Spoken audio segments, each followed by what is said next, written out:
Hello, and welcome to the weekly moon update. My name is Allison, the self-proclaimed priestess of Wonderland, and in these weekly videos that are uploaded every Sunday at 8:30 p.m. Eastern Standard Time, we talk about the moon energy for the current week. In this video's case, we're talking about July 15th through the 21st, and we have a full moon week, the very end of the week. This is our second Capricorn full moon of this year, and this is creating the shift of the new moon, full moon cycles back to what they normally are. Last year we had a double Aries new moon back to back, which shifted all of the zodiac signs a little bit, and now we're shifting back. So next month our Leo moon cycle is going to be paired with an Aquarius moon, which is what it's usually paired with, which is its opposite sign. So in these videos, if you're not watching this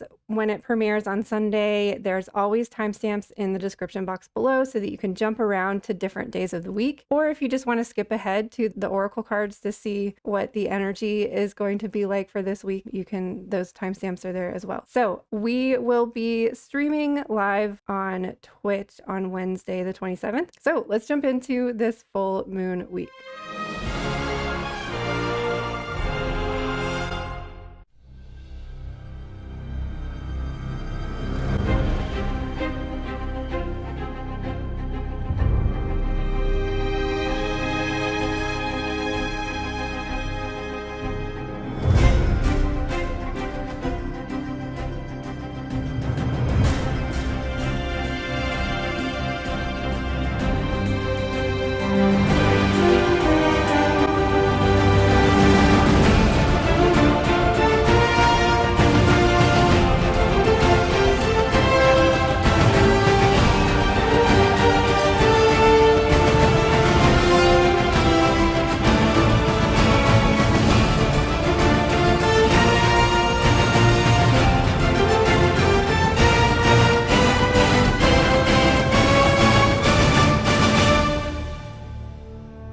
So our full moon is not happening until Sunday. So that means that the entirety of this week is going to have a waxing gibbous moon because we had our first quarter moon last week. So after the moon transitions from a first quarter and continues to increase, that's when it makes the shift from crescent to gibbous. Gibbous means it's more than half lit, basically. So as you can see, on Monday, we are starting off pretty close to a first quarter, but this is still technically a waxing gibbous. So slowly the dark of the moon is going to decrease and the light is going to increase until we have our full moon on Sunday, the 21st. And the moon's going to be full at 6:16 a.m. if you're on the East Coast. So we are starting off this week with the Scorpio moon. You know that's not my favorite because I struggle with focusing with to-dos on water days in general. Scorpio being the one water days that I'm just like, I just can't. I don't hold myself accountable to getting anything done on a Scorpio day. Like I forgive myself. Not some people like Scorpio days, not everybody feels the same way about Scorpio days. I love Scorpio energy, but because I struggle to just like complete regular everyday mundane tasks, like just from regular old household chores to like literally getting out of bed and going to work and doing the things that I need to do. So I struggle with that anyways. And then adding more emotional energy on top of that is just what I find very difficult on Scorpio days. So if I don't get the cleaning done, if I leave some dishes in the sink, if I don't get all of the errands on a Scorpio day, I just like let it go. It is what it is. Like as long as I'm like taking care about how I'm feeling emotionally, which is why I follow the moon and why I look to the moon, because I want to find those ways that I can harness the moon energy to help myself feel better, basically. So on a Scorpio day, I might just like, I'll be forgiving with myself with like tasks that I need to do, but I also might allow myself to like play around a little bit. I might like do an extra long meditation. I might do some divination, whether that's with oracle cards or a pendulum, or I might do some journaling. So this might be a good week to like start off some sort of divination practice if you had set intentions around that, around the Cancer new moon, because remember, this Cancer moon cycle is about self-care and taking care of yourself. And for me, divination is a very big part of that, to like taking time in my day to reconnect to myself, make sure I'm grounded and centered to start off my day. And I just find that divination helps me clarify things. It helps me understand things. And with that, it makes me feel emotionally and physically better, really. So we'll be in Scorpio energy Monday and Tuesday until around 9:25 p.m. is when the moon will move into Sagittarius. Sagittarius is one of my favorite signs, so I love the transition from Scorpio to Sagittarius because I find that if I'm floating around in some dark Scorpio waters, that Sagittarius helps reignite my fire and get remotivated again and find my direction and feel hopeful. Wednesday and Thursday, we've got Sagittarius, which is a fire sign. As you can see, the glyph there is the arrow. And we think of the archer archetype and we think of the centaur archetype when we're talking about Sagittarius. That is literally about like going on an adventure, finding the adventure in the mundane, finding something that inspires you and motivates you and helps you to feel hopeful. Playful kind of energy, just kind of exploring and navigating. Explore is my keyword that I use for Sagittarius. Then finally on Friday at 4:14 a.m. is when the moon will move from Sagittarius to Capricorn. So this is going to put us into our full moon energy. And I want you to be aware of this, that we'll be in Capricorn energy all day Friday and all day Saturday. And then our full moon is technically 6:16 a.m. Sunday morning. But look, right after that, at 7:43 a.m. is when we move into Aquarius. So when we have these back-to-back double moons, like we had a Capricorn moon last month, and then we're having a Capricorn full moon again this month, the one or the other is usually about to transition into the next sign. So if you have if you really want to lean into the Capricorn energy again, I would recommend doing something on Friday or Saturday, because Sunday is when we're in that transition. But I do feel that these full moons and new moons that are like really close to the next sign, like it's only an hour later that we move into the next sign, I feel like they kind of have both qualities, so Capricorn and Aquarius qualities. It just depends on how you might feel on that day, because sometimes you will notice like one or the other is more prominent. So you might want to just blend those different kind of energies together when you're filling out, if you have the Just a Phase planner and you're filling out your self-care goal chart, you might want to take Aquarius into mind as well. But for the most part, what we're focusing on in the Just a Phase moon planner is last month we were reflecting on our goals that we set in January during Capricorn season and marking off the ones that you've completed, and started to like reassess and reevaluate how you want to close out the year. How do those goals pertain to your life as it is right now compared to where it was in January? And I think for a lot of us, because we've gone through so much transformation this year, that you might feel differently about the intentions and the goals that you set back in January.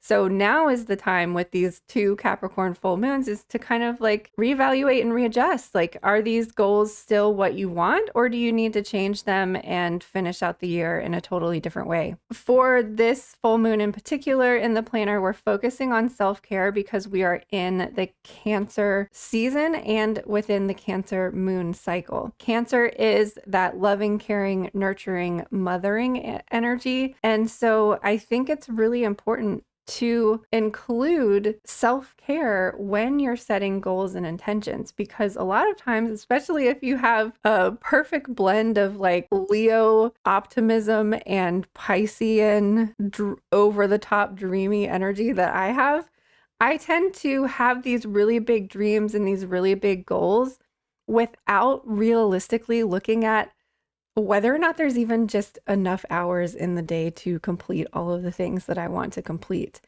And so this full moon is hopefully helping you to gauge that. Like, are my goals realistic? Are they attainable? And do you have enough time to complete them? Are you taking breaks? Are you making sure that like all of your needs are met and living a fulfilling life and not just only focusing on accomplishing the things that you're setting out to do?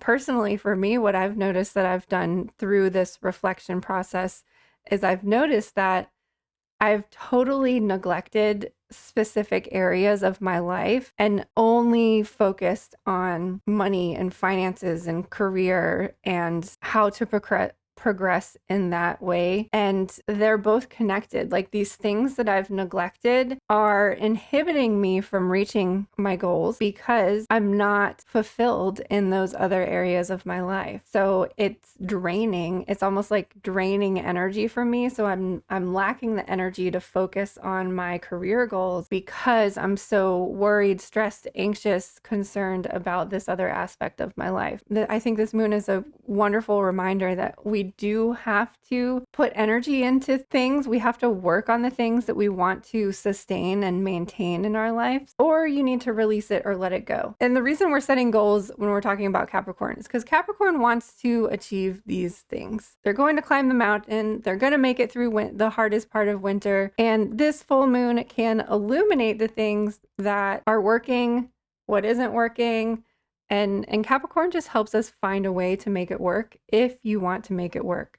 If you don't want to make it work, let it go. Cut it loose. So to recap the energy of this week, it's almost like there's this crescendo that leads up to this full moon, this second Capricorn full moon that I think is going to be kind of solidifying how you want to finish the rest of the year. So we're starting off with water energy, and this Scorpio energy might kind of be illuminating the things that you might want to be releasing. Whatever emotions come up, do you want to hang on to are these emotions that you want to continue to feel, or these things that you want to work on? Is this part of your shadow that you want to integrate? Is part of your shadow coming up, if anything coming up that like might be inhibiting you from achieving the goals that you set for this year? So those are the things that can kind of come up here. Then we have the fire energy that's remotivating, reactivating, and just helping us find that direction that's leading us up to this full moon. And then again, like I said earlier, like with this earth energy, you're solidifying that foundation and those plans to finish out the rest of the year. So our card today is coming from the Everyday Witch Oracle, and we've got fire energy. Fire magic. Who hasn't been enchanted by the soft glow of candlelight or the cheerful dancing flames of a bonfire? Fire magic is all around us and perhaps easiest to integrate into our everyday lives with a touch of kitchen witchery. The element of fire is all about creativity and passion and energy, just like fire itself. Too much of any of these things can burn us up and burn us out. On the other hand, if you are feeling as though your own internal flames are burning low, perhaps you need to add a little bit of fire magic into your life. So there's action for this card, divination, and magic.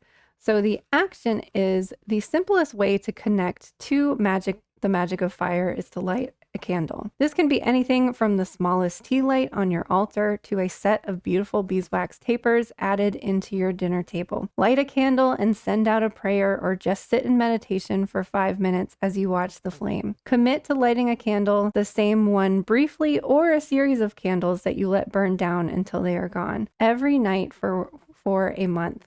And see if you don't feel a little bit more in tune with the power of fire. But don't forget to use fire-safe containers and don't leave lit candles unattended, especially around small children or pets. You don't want that power to go up in flames, for sure. Okay, so the divination is, this card has an obvious message. It's time to connect with the magical aspects of fire. If you have a place to do so, light a bonfire and dance around it in celebration of this powerful element. If you can't do that, light a candle or a bunch of candles, or stir up a pot of something magical on the stove. Add some spices for some extra heat. And the magic of this card says, take fire magic to the next level by adding some special magical touches to a basic candle. Using a pillar candle or a votive candle, use a sharp point to etch symbols into the wax. These symbols can vary depending on what you are trying to achieve with your spell work. For instance, if you are working towards prosperity, you can use some rune symbols like Gifu, Feihu, a $, or anything else that represents your goal. If you are working on love, you might etch a heart or two onto your candle. Then anoint the candle with magical oil or an essential oil that is suited to your task. If you really want to go over the top, you can make your own candle from scratch and add herbs into the wax.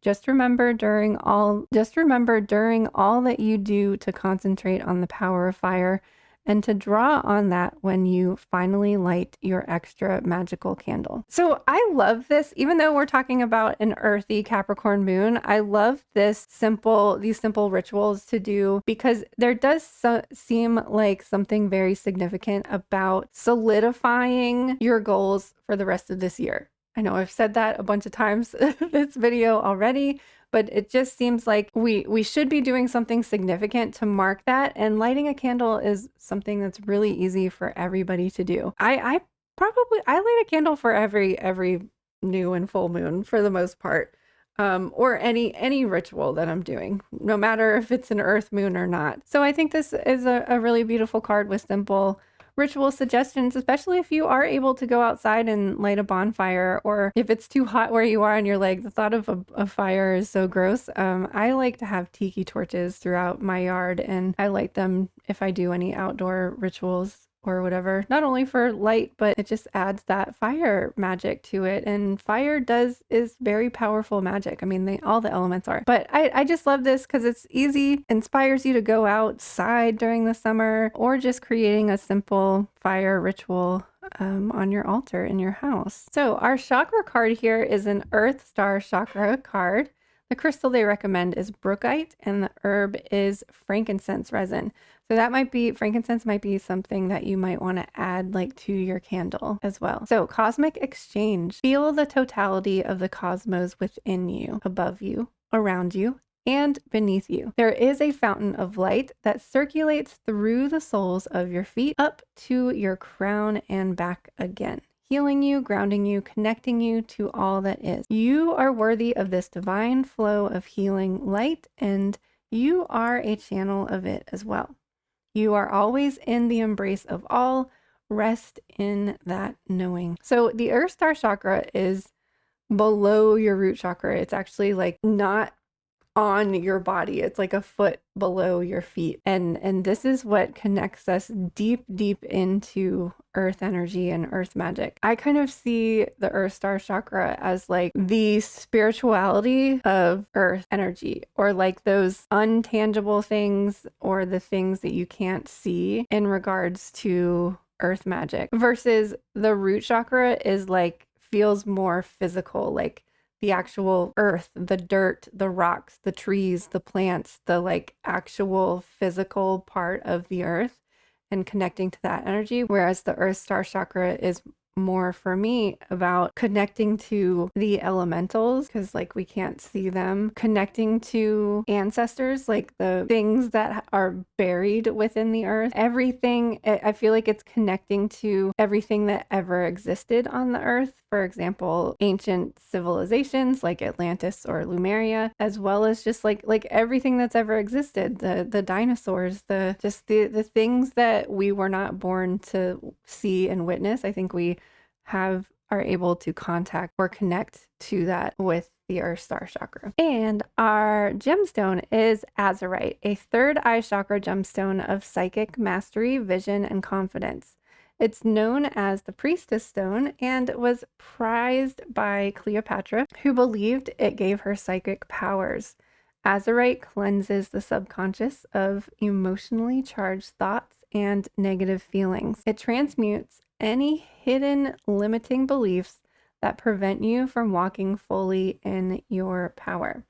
So the affirmation for this stone is, my vision is expanding and I am open to possibility. The thing that jumps out at me for this week and the Capricorn full moon is it transmutes any hidden limiting beliefs that prevent you from walking fully in your power.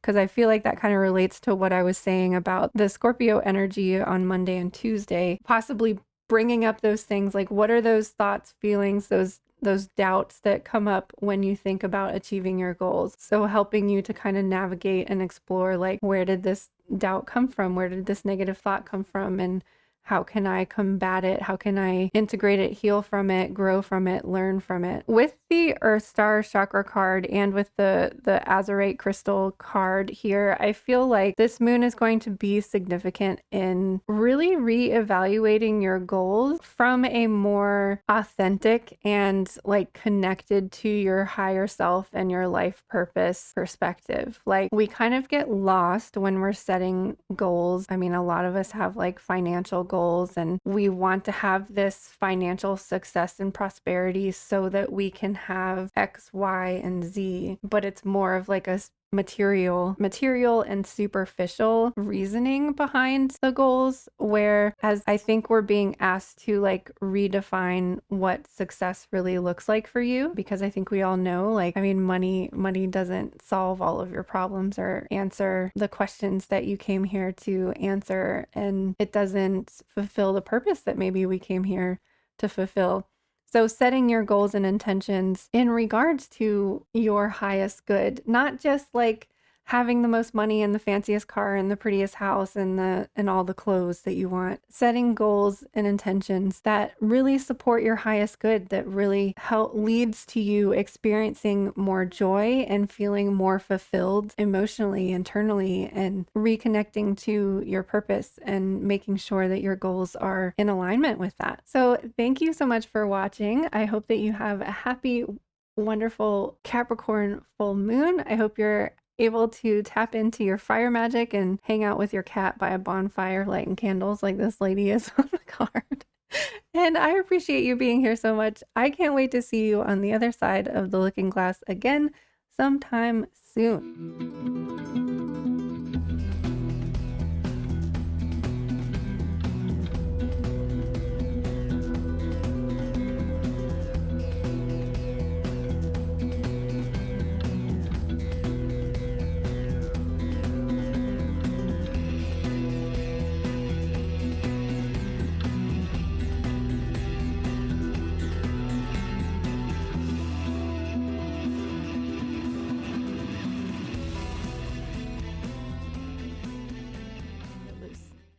Cut the cord. Cut the shit.